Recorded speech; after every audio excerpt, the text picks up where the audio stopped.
Hello and welcome to ITTC online training. In this video, we'll be discussing about disk management in Red Hat 8. Partition enables users to divide a physical disk into logical sections, allowing to install multiple operating systems in one hard disk. Partitioning a disk can make it easier to organize files such as videos, audios, and photos into libraries. Especially if you have a large hard disk, creating a separate partitions for your system files. Say for example, bootable disk can also protect data from corruption. Since each partition has its own file system, it is also useful for troubleshooting and repairing of a system. So in this, we can see here one hard disk which is divided into two partitions, 1 and 2, or we can have more partitions also. So what are the different types of partitions available in the Linux file system or any operating system? So there are two types of partitions.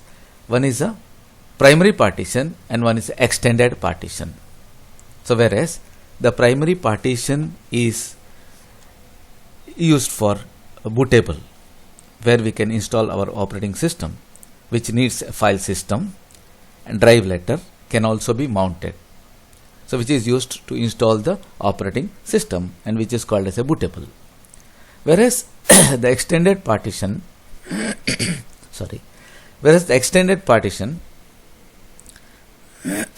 is need not have to format, where we cannot store the data, no need of any file system, cannot be mounted. So inside the extended partitions, we can create logical drives, or we can call it as a logical partitions. Cannot be bootable, no operating system, only to store the data. So it provides an isolation. Okay. And one more partition is a swap partition, which is used as a virtual memory to boost the performance of the system. So like this we can create. So maximum we can create 4 partitions, 1, 2, 3, 4.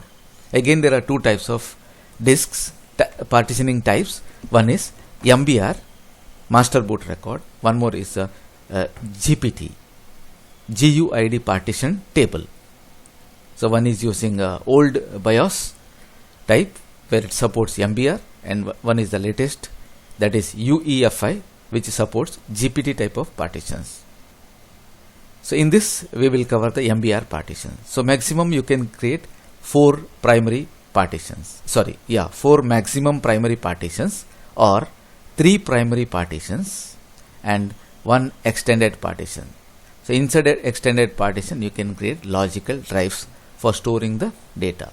Whereas the bootable partition is used to boot the system. Here we have a Windows partition, here we have a Linux operating system, or any other operating system we can have. So in one machine we can install 3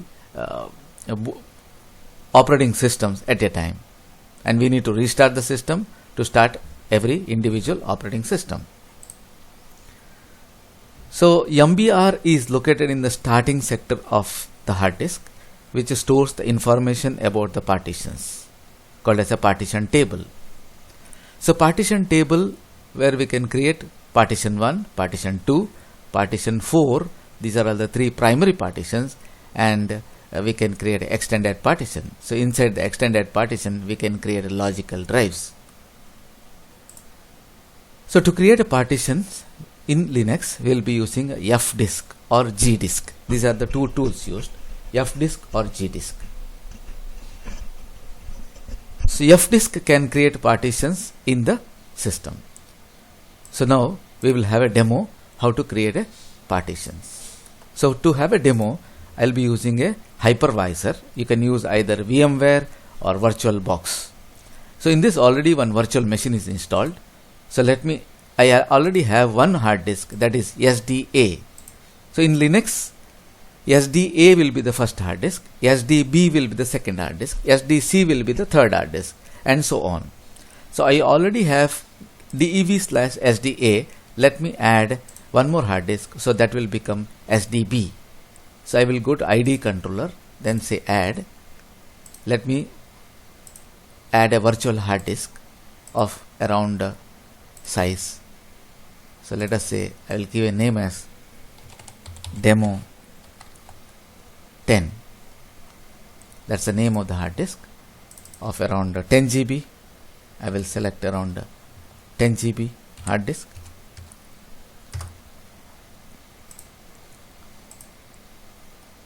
Now the hard disk is getting attached to the system.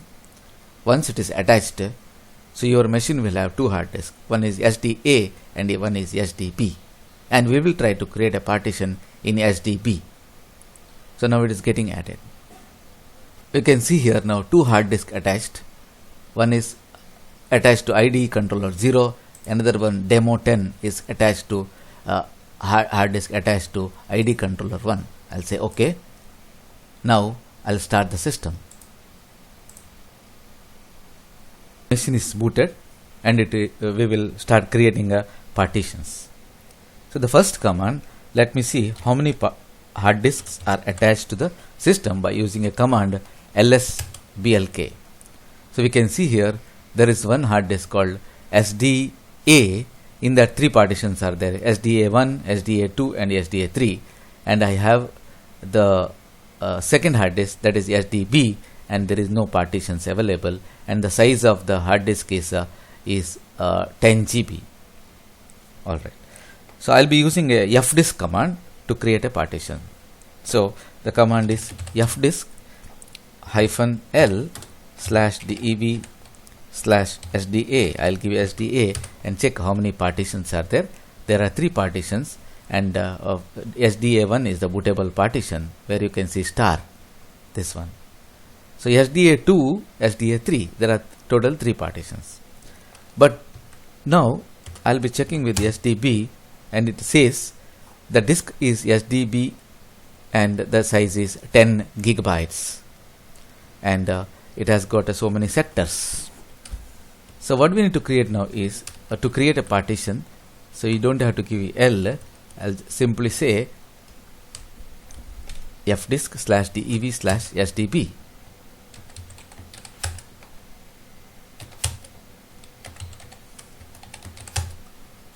So fdisk dev. All right. Now we will try to create a partition. So before that, print. To see the partition information, you can say print. It shows there is no partition as such. Okay. So now let me create a partition. So to create a partition, I will try to understand the switches. For that I'll type yum. So these are all the switches available. And to create the partition, the switch is n. You can see here the switches n. N is to create, D is to delete, P is to print, and T is used to change the system ID, and W is used to save, Q is used to quit. So let me say N, and it is asking P or E. P means primary. I'll select P, primary. It is asking the numbers. I'll say N1, and it's asking first sector. First sector, always type, don't type anything, press enter. So it will select the first sector, and the last sector you can say the size, how much size you want, say plus 1 GB. I'll give 1 G enough. So you can say P to print. Now you can observe here one partition is created successfully. Let me create one more primary partitions. I'll say N again, and P. This time I'll select number 2 and simply press enter. Last sector you can say plus and 2G. Again say P to see how many partitions are there. There are 2 partitions, 1 and 2. Again press 1, N to create a new partition, primary, and let us say 3. Yeah, then say enter. Select size, that is plus 3G. I'll select. Then say P to see the partition tables. There are 3 partitions. So I can create one more partition, that is extended. I'll create. Next it's asking for extended. E, enter. This time I'll press enter to select the last sector. I am not mentioning the size. So the entire space, that is 4 GB, will be used as extended partition. So we can say that there are 1, 2, 3, 4 partitions. Now if you say N, it will not ask for P or E because already 4 partitions are created.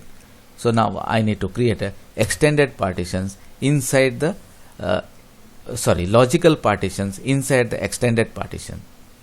So logical drives, those are called as. Now it's not asking question, so directly it is going for logical drive, and the procedure is same. Press enter.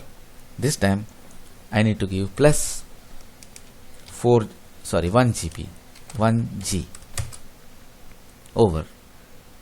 So let me check. So 1, 2, 3, and 4th partition is extended. Inside the 4th partition, the 5th partition is as a logical drive.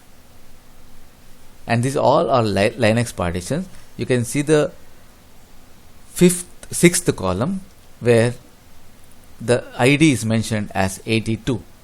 82 is the ID, 83 is the ID used for Linux partition. 82 is the ID used for swap partitions that we will create later. Or we can convert one of the partition into a swap partition. So let me create one more partition, N. So again enter, plus, again I can give the size, say G. So it has created a 6th partition, that is a logical drive. So like this you can create a partitions. So let us convert one of the partition as a swap partition, that is the 6th partition. So let me say first I need to change the system ID. I need to change the partition ID to 82.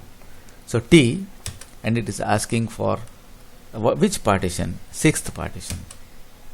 What is the hexadecimal code for that? It is 82. If you don't know the code, you can type L and you will get help. So in this you can see the number 82 in the 1, 2, 3, third column. Third column you can see there. In the second line you can see 82. So I will select 82. So now you can say print. Yeah, you can observe that the last partition is converted into a swap partition. So swap partition maximum you can go up to RAM into 2. So if you have 2 GB RAM, you can go up to 4 GB. If you have 4 GB RAM, then you can go up to 8 GB. So swap partition is used to extend the partition size so that we can improve the performance of the system. So when you upgrade the RAM in the system, you have to increase the swap memory. Now once everything is done, you have to save the all information into partition table. So for that we will be using a switch called W. Now it says the partition table has been altered, but the partition informations are not updated to the kernel, so you can give part probe. So this will update the partition information to the kernel. Now the kernel will communicate with the hardware. So once the partition informations are updated to the kernel, we can use lsblk command to check. So earlier it was not showing any information. Now it is showing that in SDP there are 6 partitions. Alright. So now once the partitions are created and information is updated to the kernel, then we can format the system. Okay. So before that, let me check with the one more command, parted -L, and it will show the same information.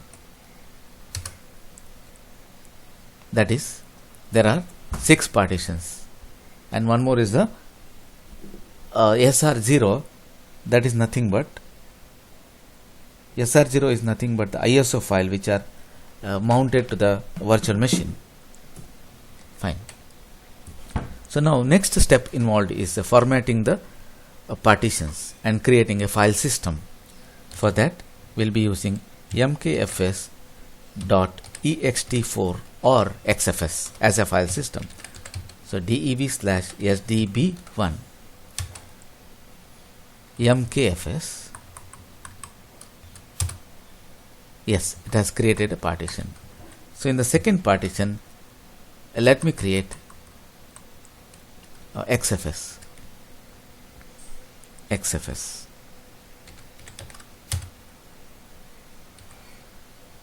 In the third partition, let me create XFS file system.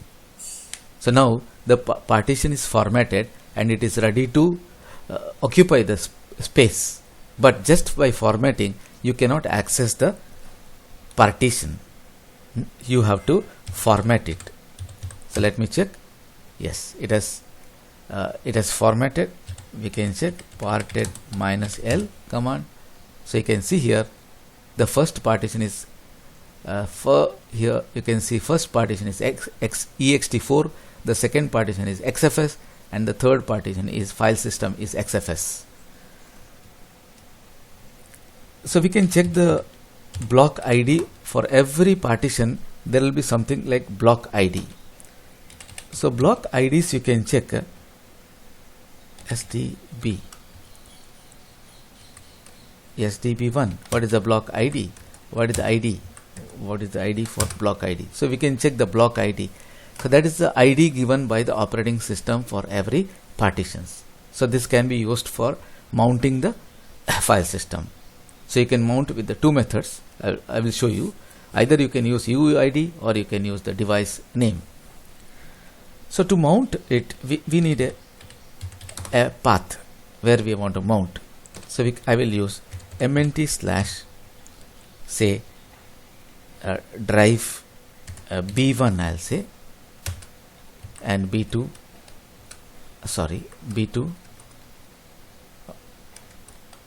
and B3. So 3 folders I created. Now first I will show you how to mount temporarily.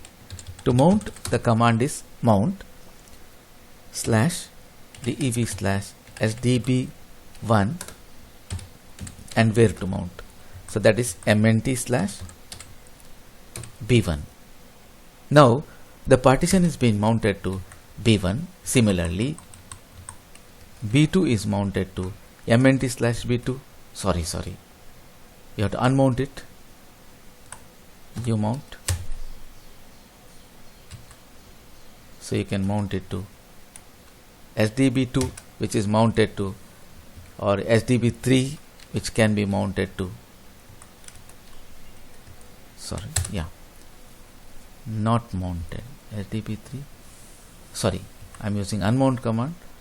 For I have to use mount command. Yeah. So now SDB3 is mounted to SDB3, and SDB2 will be mounted to SDB2. All right. So now we can see the partitions are mounted. We can check with the command df, maybe ht. So we can see here the last 3 lines, SDB1, SDB2 and SDB3 are mounted to the respective folders. And what is the file system? You can see in the second column the file system is ext4, XFS, XFS. So now we can access, say let us say I can copy some contents. Now we can see the percentage used is 1%. Let me copy some contents. rvf slash var to slash mnt slash b1. I'm storing to the first partition. So it's copying some data. It was 1%, and now once we copy some data, the percentage might increase. So like this we can store the data into a particular partitions. So let me stop this now. So let me say again. So now you can see the SDB1 has stored the data of around 6%. It was less earlier. Now the used space is 50 MB. So 50 MB data is copied to that particular partition. So if you want to unmount that partition, you can use umount slash d. Either you can use dev slash sdb1, or you can also use mnt slash b1, whichever is. Yeah, now it's unmounted. You can check with the command df. Yes, it is unmounted. So that if I go inside that folder mnt/b1, I will not see anything. So for anything, you have to mount that particular partition into that particular path. Then only you can see the content. Now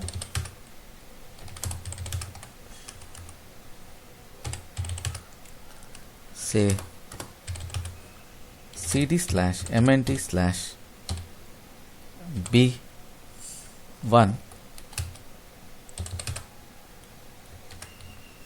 ls space minus la. You can see where you have so much of data stored in this partition. So that's how you can mount the partition. Now to mount it permanently, so this is the method where we can say we can mount the partition not permanently, temporarily. So when you restart the computer, these partitions will get unmounted automatically. So now we'll see how to mount a partition permanently, so that next restart, so that will be available. So for that, let me unmount it. So dev/sdb1, sdb2 and sdb3. I have unmounted all the three partitions. So now we can check there are no partitions which are mounted. So to mount it, I need to go to /etc/fs tab. This is the file where we have to mount it. So let me take backup of that. For doing anything, first take the backup of it, because this is the very important file. So I'll give it as original. Now let me edit the file by using the command vi.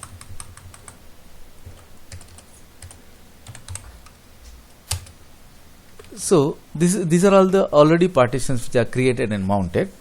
So now I'll go to the insert, I'll press insert and I'll go to the end of the file. Here I need to mention either UUID, what I already mentioned, or I can also type dev/sdb1. Then I need to type where to mount. Here I have to type /mnt/b1. Then I have to type the file system. I think it is ext4, the first partition what we created. Then I have to type defaults. Then I have to type 0 and 0. So escape. Again I'll say second line yy and b. So I can copy this line, escape yy and p, again p. Then I make a changes as sdb2 and sdb3. all right. Then I'll go here and change 2 and 3. Again let me change the file system which we have defined, that is xfs. Here also let me change xfs.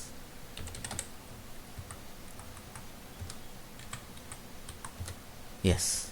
So in the initial column you can either type UUID or you can type the device name. So now if you restart the computer, I'll save it. If you restart the computer, so automatically those partitions are getting loaded. So I will not restart the computer at the moment. Instead of that, I can write a command mount -a. So now we can say the df, you can see the difference between first df and the next, the earlier df now. So we can say all the three partitions are mounted automatically. So this is how you can mount the partition permanently. So mount -a command is as good as you are restarting the system. So next time when you restart the computer, again the partitions will be mounted. So production servers and all we cannot restart. You can use mount -a command to effect immediately. So that will happen during the next restart. So this is how we can create primary, extended and logical drives.